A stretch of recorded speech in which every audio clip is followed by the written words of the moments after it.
Glory be to God. It's November 15th, 2023. I wanted to put this video out before you continue to watch the video that you're watching right now. The videos that you're about to witness is past videos that I'm just now releasing to everyone. This was part of my purpose, part of God's will,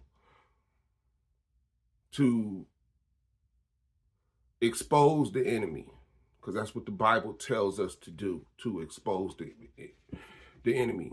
This is a learning video. The videos that I put out is not to disrespect my wife.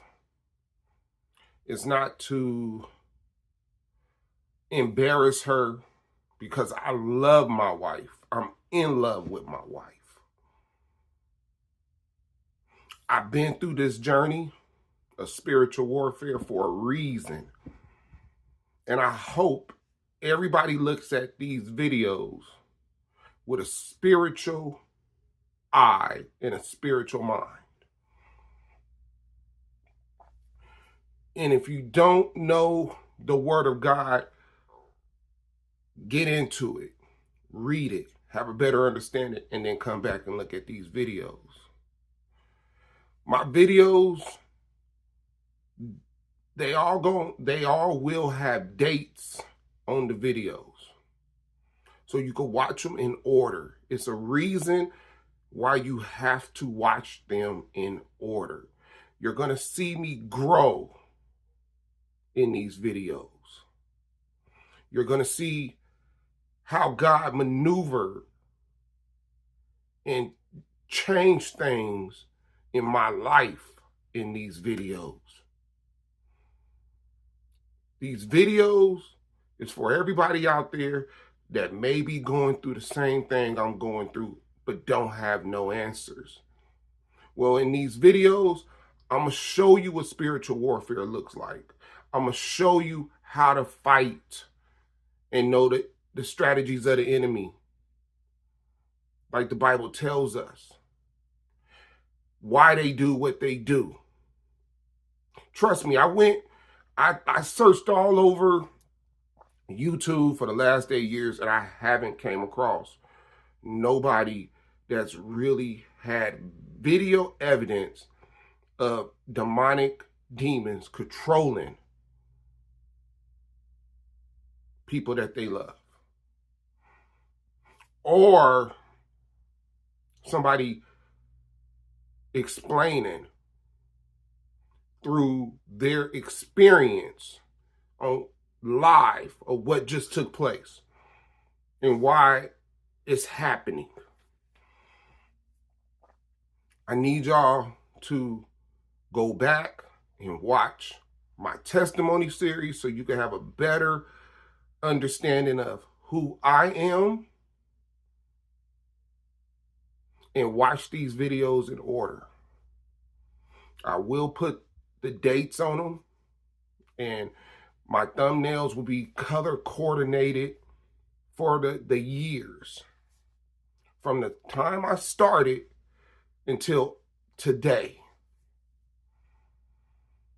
and what changed and how did it change, because it's different type of demons that control, and they all do something different, and I'm gonna break every single one of them down on how they do and what you have to do to fight it based off God's word. I thank y'all. I love y'all. And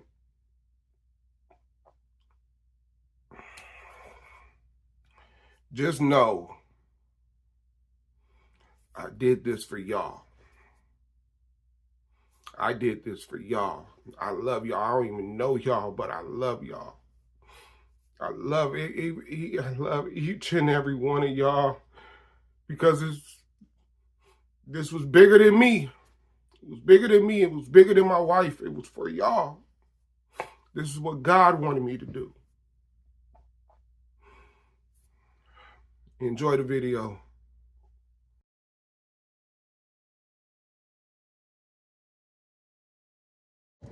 Glory be to God. It is April 5th, Easter Sunday, 2026.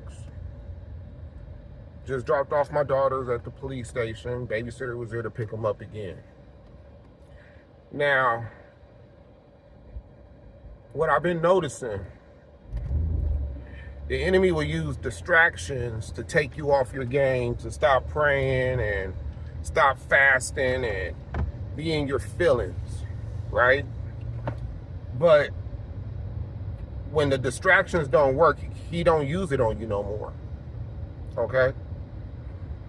When you get to a point where the distractions that the enemy's not using, he flees from those distractions.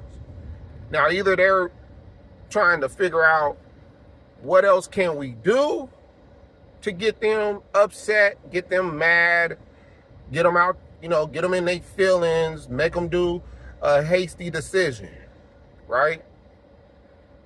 But I know what God promised me. See, I might look crazy to a lot of people. A lot of people might say it couldn't be me, but you got to understand one thing. God gave you the strength inside because God is living within you. Now, I haven't seen the counterfeit dude in, I want to say, the last 6 pickups and drop-offs, right?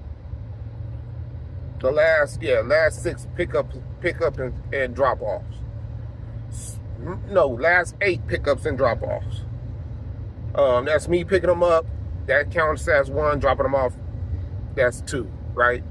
So I haven't seen them in the last 8. Now, this man was living in my house, parking in my driveway, and it made me so upset every time I went to the house and I seen this car in my place. The enemy was really trying to replace me. Now,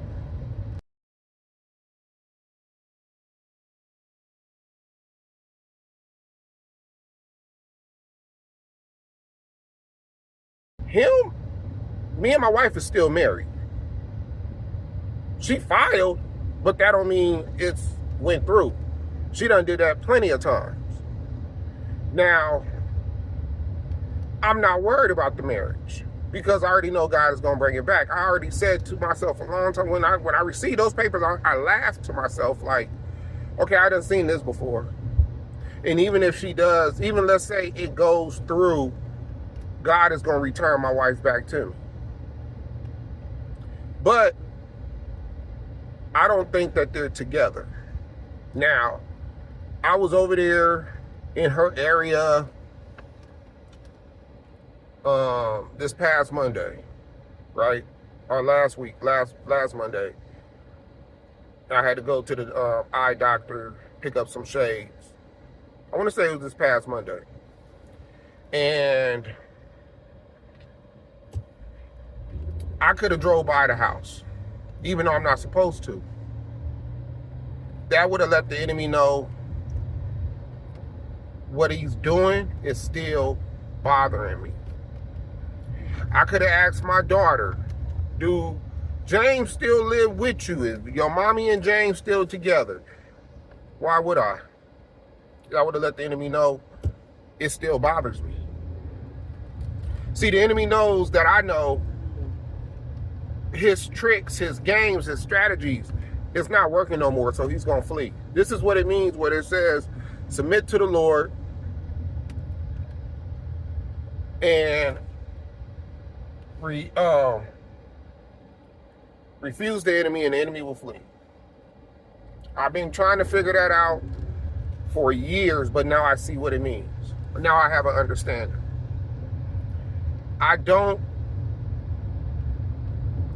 When the enemy's throwing distractions, when he's doing things that he knows gets under your skin, that bothers you, he'll stop doing it when it don't work no more. Because why would you continue? That's like, and I think I made a video about this a while back. I said, It's kind of like being pinched, right? Somebody constantly pinches you, it bothers you, it bothers you, it bothers you. But then you get numb to the pinches. Why would that person still pinch you? If he knows it don't affect you? No, it don't make sense. So the enemy's been pinching me with all types of things. The dude in my house, the dude around my kids. I got to a point, since I know what God's promise is, and I know that everything that my wife did not make sense. When I know that I treated my wife the way the Bible wanted me to treat her, I didn't live in sin. I wasn't out there cheating and sleeping around, and I didn't open up doors for the enemy to come and attack me. My wife opened up doors for the enemy to come and attack our marriage, because she drifted away from the shepherd. She's the lamb that drifted away. So now God got to go find her, and he just, when he finds them, he just don't bring them back to the pack. He got to clean them and stuff, because the shepherd, he don't like nothing filthy. So she's filthy. So before he brings her back to the pack, he have to cleanse her from all her sins. Now, I don't go searching on social media. I ain't searched on her social media in 5-6 months. I'm not in the kitchen.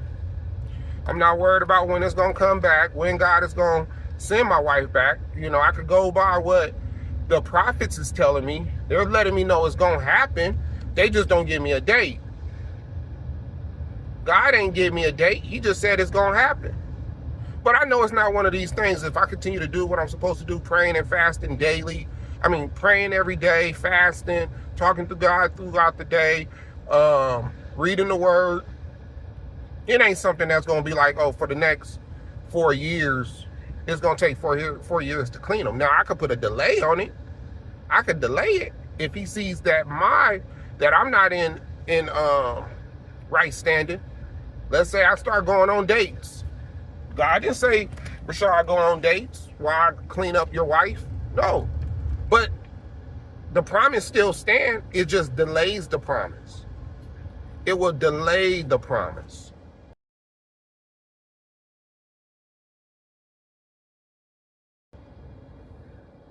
Because I'm now, and then on top of that, let's say I go on a date, and then on top of that, I'm doing something that I ain't supposed to be doing. It could delay it. Now, did I delay myself a couple weeks ago when I was getting, messing around with those women? I had to really, it was out of my character, right? And I asked for forgiveness, and I had to really think why. And I came across the video of a man saying, when you're close to your breakthrough, your lust, the enemy uses lust to try to delay your breakthrough. And so, was my breakthrough delayed? Yeah, probably so. But I don't know how long that delay is. You know what I'm saying? I don't know if it's a week. I don't know if it's a couple days. I don't know.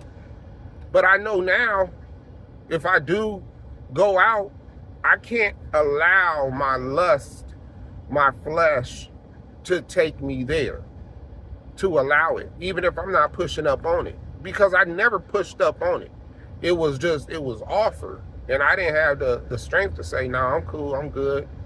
When I always did have the strength to be like, nah, I'm cool, I'm good. I done had females throw the cat at me a couple times.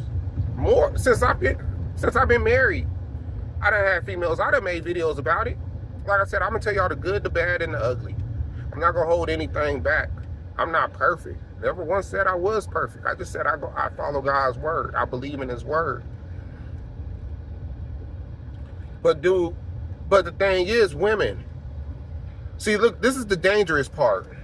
The enemy came in with a counterfeit, and I remember when I got married with my my last wife, right? And before we got married, I was, I moved into her house. I moved out of my place moved into her house because we felt, you know, she had the bigger space. She had 4 kids. She had a 3-bedroom. And eventually we're going to get married. We already done proposed to the woman. We're going to get married, and, you know, we need a sacrifice. You know, we need to start saving up to get a house, right? But we wasn't married. I wasn't her covenant, right? I wasn't her covenant. And God never told me, move out your house and move in with her. He was telling me, you need to move out the house. When I was living in the house, he was telling me, you need to move out the house. And I continue, you know, and I think I spoke about this in my testimony series. But I was making decisions that I didn't have no authority to make decisions on when it came to her children. This man was making decisions on my children, that he didn't have authority to make decisions on my children. Seeing them, coming to visit, picking them up, drop off, and all that stuff, having communication on the phone to have my wife, to be able to talk to my wife. Now she's not even with him. We done went to court, and I don't even harass my wife. And now we can't talk for about 4 years, which don't make sense. But the judge says she could come in anytime. If it ain't working, we can always come in and change it. But I'm going to allow God to do what he needs to do, because I know when that time comes, when he opens those communications, she can't talk to me until she shows me some type of proof that the restraining order is off. Matter of fact, God said, you know, you'll have your wife back when the restraining order is off. So I think they reissued a new restraining order, and, you know, I can't communicate with her. I got to go third person to text my homeboy to tell her. Like, all this don't make, think about what I got to do. This don't make sense. She didn't have no proof that he's constantly harassing me. He's constantly calling and texting me. No, they went back to a text that I did 8 months prior, where I said, I'm your covering, I'm protecting you. And they try to flip it like I gave my wife a threat. And since I was not supposed to text her and I was supposed to go through a talking parent app, the judge granted her 4 years of non-communication with her. And the only way I could communicate is, you know, I got to text my homeboy to text her, and then she got to text him for him to send it back. I'm 47 years old. My wife is 45. Like, what are we doing? This don't even make sense. But all this is because when I went to her house on Christmas Day and asked, why did you change your phone number? You didn't give me your new phone number. And she tells me, oh, you got to ask James. What? What you mean I got to ask James? So now James, he's controlling if I talk to you about my children? It'll be different if I'm calling her 2 o'clock in the morning, 12 o'clock at night. I'm asking her what she got on, you know, and all this other type of stuff. And do you still love me? Like, she don't have none of those text messages to say, Rashad was, you know, like I was just doing the most, which will have a man be like, you know what? Nah. But look, if you're married, you see what I'm saying? They was not married. They only been together pretty much during the time I've been separated. But he had authority over my children. He had authority over my wife. He was controlling my wife, which I knew it was spiritual, because it didn't make sense. I done been in a lot of different relationships, and I ain't me personally, like I said, if a man moves into a woman's house and you still see the other man's belongings there, that's a super red flag. And if you allow this man to come in and he don't say nothing, you don't have a man. Because ain't no man gonna sleep under somebody else's roof when he knew that this man lived in this house. Like, I'm not trying to, if let's say, let's take the godliness out and I'm living in the world. Let's say I'm living in the world and I meet a woman named Keisha. And I move into Keisha's house and I see her ex-dude got clothes in the closet, video game system, hats, his personal belongings, his mother's picture, you know, hanging up. Him and her and him, marriage pictures hanging up on the wall. It's not even about the cat. It's not even about the cat. If it was about the cat, then it'll be about the cat. But nah, not when you trying to be in a relationship. If I'm living in the world, man, okay, cool. And I'm dealing with a woman that's married, which I don't condone. But back then, when I was in those streets like that, and I didn't care about marriage, I didn't care if a woman was with a dude or not, right? But one thing about me, I'm not gonna move in if I seen, and if it was not about the cat no more and it was supposed to be serious, nah, dude gotta come get his stuff. He gotta come get his stuff. And then on top of that, we gonna move in somewhere in a whole nother place. I won't even really be moving in, but while I'm dating you, and we trying to get serious to move in together, nah, dude gotta come get his stuff. I'm not comfortable coming over here, staying the night, and I see old boy stuff in the closet, his cologne rack, you know, in the bathroom. Like, it's crazy. But, and you know, this whole time, like, I know my wife ain't this dumb, but all this is supposed to happen for God to get the glory. And I can't wait to hear her rebuttals and everything that she has to say when she talks about her testimony, because it's like, man, I honestly can't wait. But I'm going to go ahead and end this video. I ain't going to make it too long. I love y'all. I'm out.